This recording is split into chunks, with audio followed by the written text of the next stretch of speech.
지난번에 제가 여러분의 질문에 대해서 대답해 드렸는데 영상을 통해서 많은 분들이 피부 고민을 또 남겨주셨더라고요. 병원 문턱이 너무 높아서 망설였던 분, 사실 그건 아닌데 어찌됐든 못 물어보는 얘기들 있죠. 그런 얘기 아니면 이거 갖고 병원 가야 되나? 뭐 이런 얘기들 그런 분들에게 도움이 됐으면 좋겠습니다.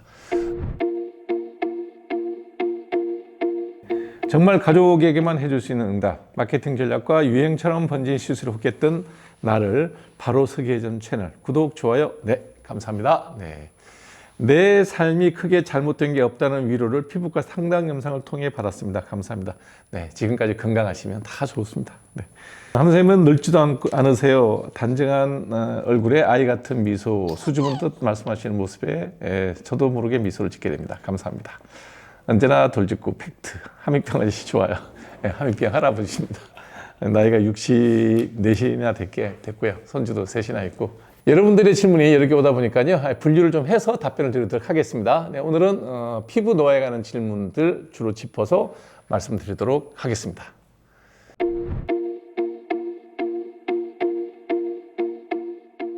선생님 질문드립니다. 윗입술 세로주름이 고민입니다. 이 중에 세로주름이 생겼는데 어떻게 관리해야 하나요? 참 이제 여러 가지 이유거든요. 그러니까 우리가 입술에 이렇게 세로주름이 잡히는 이유는 일단 치과부터 안에서부터 봐 나와야 돼요. 치과 부분에서 잇몸이 위축이 오니까 안에서 받쳐주는 잇몸이 약해지는 거죠. 그래서 안으로 밀려 들어가고요. 그 다음에 치아 손실이 있으면 당연히 받쳐주는 치아가 없어지니까 잇몸은 안으로 말려듭니다. 뭐 치과 문제 하긴 하셔야 되고요. 그 다음에 이제 입술의 자체에 이 콜라겐이 줄어들기 때문에 볼륨이 줄어서 당연히 주름이 생깁니다. 그래서 치과 문제 해결하고 피부과적으로는 거기에 필요할 때는 필러를 사용할 수도 있습니다. 성형외과 쌤의 도움을 받아서 여기 입 주위를 둘러싸고 있는 근육들을 조금 이렇게 타이트닝, 당겨주는 그런 시술도 할 수가 있습니다. 네, 그런 여러 가지 방법들을 할 수는 있지만 만족하지는 않습니다. 왜냐하면 전체적으로 피부가 처지고 피부 안쪽에는 콜라겐들이 위축이 왔기 때문에 아주 만족스러운 결과를 얻기는 어렵다라고 생각하시면 좋습니다. 예방법은 찾아보자요. 예방법이요? 밥 잘 먹고 잠 잘 자고 운동하고 충분한 콜라겐을 만들어낼 수 있게끔 단백질을 꼭 신경 써서 식사를 드시는 게 좋고요. 치과 문제는 치과생활 상의하셔야 되겠지만 나이가 들면 잇몸은 다 줄어들고 위축됩니다. 그래서 잇몸 관리, 치아 관리를 특별히 또 잘 하시면 예방에 도움이 되죠. 네. 두 번째 질문은 눈 밑 잔주름은 보톡스 말고 다른 방법 없을까요? 눈 밑 잔주름은 보톡스가 답이 아니에요, 사실은. 자, 우리 눈 주위의 주름살을 한번 나눠서 얘기를 해보죠. 눈 주변의 주름살은 첫째 미간 주름이 있어요. 이제 저는 이 미간 주름을 만드는 근육이 없어서 미간 주름을 못 만들어요. 그래서 여러분들 사람 얼굴 보면 표정이 다양한 성격파 배우들 보면 이 근육이 있어서 미간 주름을 잘 지어요. 그다음에 이 미간 주름이 없는 사람은 흔히 말하면 이제 웃상, 인상이 좋다 이렇게 얘기하는데 표정을 잘 못 짓죠. 본인이 화가 나도 인상을 쓰지는 못해요. 근육이 없어서 그래요. 그다음에 눈꼬리에 생기는 까마귀 발 같은 요 세 가지 까마귀 발 같은 세 주름이 여기 있죠. 내가 표정을 지으면서 생기는 주름이기 때문에 그거는 보톡스를 맞아야 됩니다. 그 다음에 눈 밑에 잔주름은 피부 자체가 늙어서 노화가 되면서 잔주름이 생기는 게 있고 또 피부 밑에 보면 이 눈을 둘러싸고 있는 지방층이 있는데 그 지방층이 중력의 방향으로 처져요. 쟁반 모양의 이런 주름이 생기죠. 그러면서 고개 수직 방향으로 가는 주름이 생기는 거예요. 그래서 이런 눈 밑에 잔주름이 깊다, 많다 그러면 먼저 눈 밑 하안금 성형을 해서 처진 지방을 당겨주고 지방 재배치를 해주게 되면 웬만한 잔주름이 좋아집니다. 그러니까 눈 밑 주름은 성형외과, 그 다음에 눈꼬리에 주름, 까마귀 발가락처럼 생기는 거는 요거는 보톡스, 여기도 보톡스, 요렇게 해결하면 된다라고 생각하시면 좋겠습니다. 또 이번에는 목주름에 관한 질문을 주셨는데요. 네. 목주름에 세로주름, 턱밑 세로 네, 생기는 건데 우울하고 있다. 네. 라이프 시간을 생각하지만 속상합니다. 네, 연세 70에 목주름을 걱정할 정도면 굉장히 건강하신 거예요. 일단 피부를 갖고 속상해할 정도라고 생각하시면 다른 병이 없다는 거예요. 그러면 일단 난 참 잘 살았다. 이날 이때까지 큰 병 없이 목에 주름밖에 없을 정도면 너무너무 잘 살았다라고 생각하셔도 좋죠. 그러니 속상해할 이유이 전혀 없는 거죠. 좋은 일이죠. 예.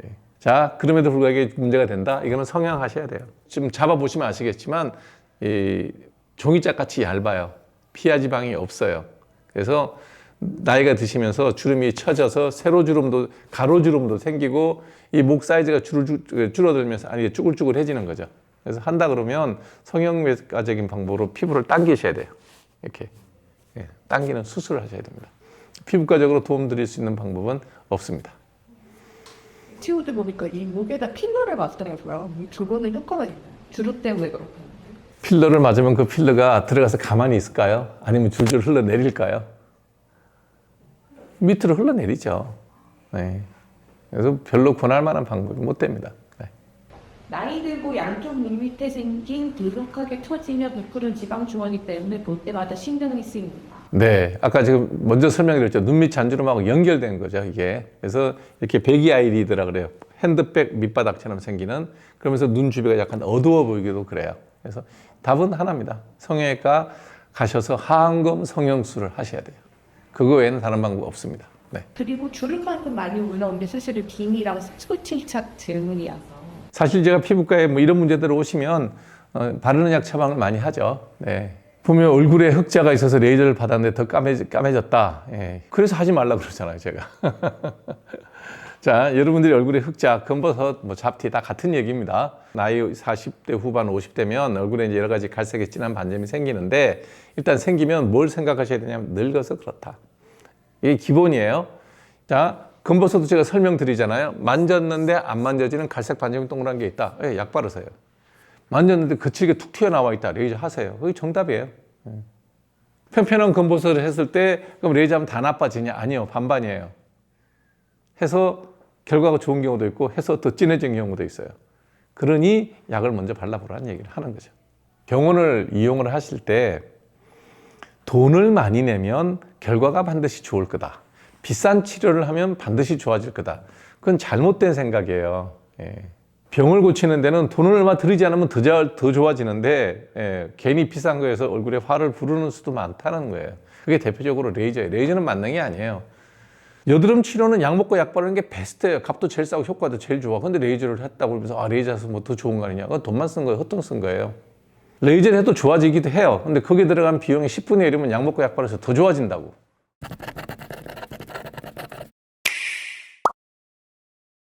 멜라논 크림 관련한 질문이 또 많이 올라가는데 어떤 분은 멜라논 크림 발랐더니 더 진해지는데 중단해야 하나요? 한 분은 2년째 쓰고 있는데 효과감이 있지만 계속 써도 되나요? 계속 써도 되죠.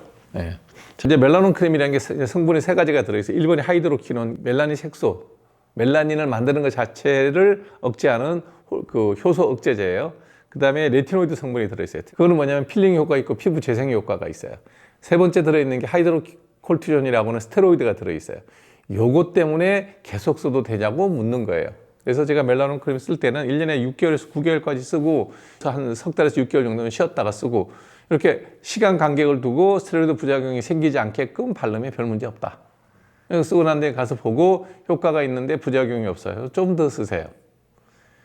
효과가 전혀 없는데 효과가 있을 것 같아요. 좀 더 써보세요. 양을 좀 늘려서 써보세요. 부작용만 있고 뭐 따갑고 빨개지기만 하고 전혀 효과가 없다. 아, 안 되겠네요. 그만 쓰세요. 뭐 이게 이제 의사가 조언해 주는 거죠. 그 멜라논을 바를 때 기미가 더 진해진다? 그것 때문에 더 진해지는 일은 없어요. 더 진해지는 일은 없고 멜라논 크림을 제대로 바르지 않고 주변을 발라서 주변이 휘어지면 그 김 있는 자리가 남아서 뚜렷해 보일 수도 있어요. 그러니까 반드시 약 바를 땐 김이 있는 부위만 발라야 되고요. 더 진해진다고 느끼는 경우는 양을 너무 많이 쓰게 되면 얼굴이 그 자리가 자극이 돼서 빨개지기도 해요. 그러면 느낌이 더 진해졌다고 느낄 수도 있어요. 근데 멜라논 크림 때문에 기미가 더 진해지는 경우는 없어요. 일단 사용을 중단을 하시고 기초 화장 다 하고 맨 마지막에 바르는데 붉은기가 가라앉아서 좀 진정된 것 같다 그러면 평상시 사용했던 양의 절반 정도로 사용해 보시면 좋습니다. 또 어떤 분께서는 이 자궁 성근증을 본 것 같아요. 미레나를 했는데 이걸로 생긴 기민도 멜라닌 크림을 바르면 될까요? 그것 때문에 에스트로겐을 쓰게 되면 기미는 무조건 진해져요. 평상시 일반적인 기미보다는 반응은 훨씬 떨어진다라고 생각하시면 좋습니다. 또 한 분은 대부분 전문가분들이 갱년기 호르몬제 이거를 누축 건강에 도움이 된다고 하는데 기미가 걱정이 된다면 안 먹어도 되나요? 네, 안 먹는 게 좋죠. 갱년기 호르몬제를 먹어서 몸이 젊고 건강에 도움이 된다고 하는 주장에 대해서 반대하는 입장에 서 있습니다. 남자들도 나이가 들면 안드로겐이 줄어서 남성성이 줄어들고 거기에 맞춰서 좀 여유롭게 살게 되죠. 공격성이 줄어들고. 여성의 경우에도 폐경이 되면 에스트로겐 분비가 줄면서 여성성이 좀 상실되면서 약간 이제 중성화되죠. 왜 그럴까요? 그게 자연의 섭리겠죠. 우리가 자연의 섭리를 우기는데 그게 더 건강에 좋을 거다. 저는 그에 대해서 동의하지는 않습니다.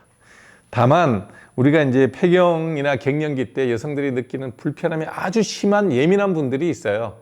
그런 경우라면 에스트로겐 투여하는 것에 대해서 필요로 한 치료 목적은 가능하겠지만 폐경을 계속 늦추기 위해서 에스트로겐을 계속 복용하거나 투여를 한다? 저는 다른 형태의 어떤 부작용이 반드시 있을 거다. 대다수의 여성들은 폐경될 때 거기에 맞게 노화가 진행되는 경우가 더 많기 때문에 자연스러운 노화의 과정이라면 그냥 받아들이는 게 좋다라는 게 제 생각입니다. 40이 넘어가면서 피부가 간지러워져 긁으면 그 자리가 생기 어렵게 변하죠. 나이 탓이 아니고요. 목욕을 잘못해서 그래요. 목욕 습관을 바꿔야죠. 우리나라 사람들 목욕하는 거 보면 피부에 때를 벗기는 게 아니라 피부에 껍데기를 벗겨요. 세수를 하는 것처럼 가볍게 씻어야 되는데 우리나라 사람들은 꼭 뭔가의 보조 제품을 써서 이렇게 문질러죠. 매일매일 목욕하는 사람이 1년에 서너 번 목욕할 때 목욕 습관대로 목욕을 하니 피부가 다 벗겨지는 거예요. 그래서 가려운 거예요. 40 전에는 괜찮았던 이유, 워낙 젊으니까 피부가 견뎠던 거고요. 나쁜 짓을 오래 하다 보니 피부가 망가진 거예요. 그래서 일단 목욕 습관을 바꾸세요. 5분 이내 목욕 끝내세요. 그 다음에 비누질은 뭘로 한다고요? 손바닥으로 하는 거예요. 가볍게. 그리고 물기 걷어내면 목욕 끝. 그 이상 목욕탕에 머무르는 거 피부를 학대하는 일입니다. 일단 마지막 질문. 네. 이문장님이 젊어서 여드름 약을 세게 먹어서 볼에 수술 자국처럼 넓게 함몰이 되었어. 어떻게 해야 할까요? 여드름 약을 세게 먹어서가 아니라 여드름 약을 제때 안 먹어서 그렇게 흉이 진 거죠. 여드름이 생겼을 때는 무조건 약 먹고 약 발라야 돼요. 그래야 흉이 최소화됩니다. 그 다음에 최소화된 흉터가 그래도 보기 흉하다 그러면 레이저 치료를 하면 있던 흉터의 한 30-40% 정도는 복원시킬 수 있지만, 그러니까 깨진 유리병도 이렇게 접착제를 붙일 수는 있잖아요. 그러면 대충 유리병의 형태를 만들지만 그게 물 새지 않는 깨끗한 유리병 원본처럼 될 수는 없다. 그러니까 흉을 만들지 않으려면 약을 먹고 약을 발라서 흉을 만들지 말아야 되고, 여드름 흉터가 생겼다 그러면 레이저 치료를 하면 완전한 복원은 불가능하지만 어느 정도는 좀 나아지게 할 수 있다. 여기까지가 여드름 흉터에 대한 대책입니다. 네, 노화에 대해서 여러분들한테 말씀드렸는데요. 노화라는 거는 이렇게 생각하시면 돼요. 성장이 끝나면 우리가 나서 20살까지가 성장을 하거든요. 20살이 내 인생의 정점입니다. 그 나이 이후로는 늙어요. 노화는 과정이에요. 노화는 결과가 아니에요. 인간이 할 수 있는 노력은 그 노화를 막을 수는 없습니다. 다만 이 노화가 되는 그 각도, 이렇게 노화되는 사람도 있고 이렇게 노화되는 사람도 있죠.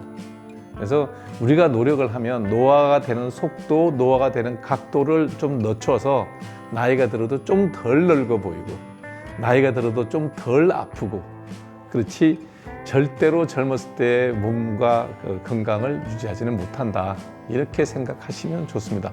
최소한의 치료와 성형외과 선생님들의 도움을 받아서 조금 좀 원래 남들과 비슷하게 하는 정도, 그 정도라면 자연스럽지만 지나치게 해서 저 사람 나이가 몇 살인지 구별도 못할 정도로 하는 거, 그러다 보면 부작용도 생기고 그 다음에 보면 흉하죠. 그런 생각들을 여러분들이 좀 하면서 적절하게 잘 늙어가는 방법들을 찾아보는 게 어떨까라는 생각을 하게 됩니다.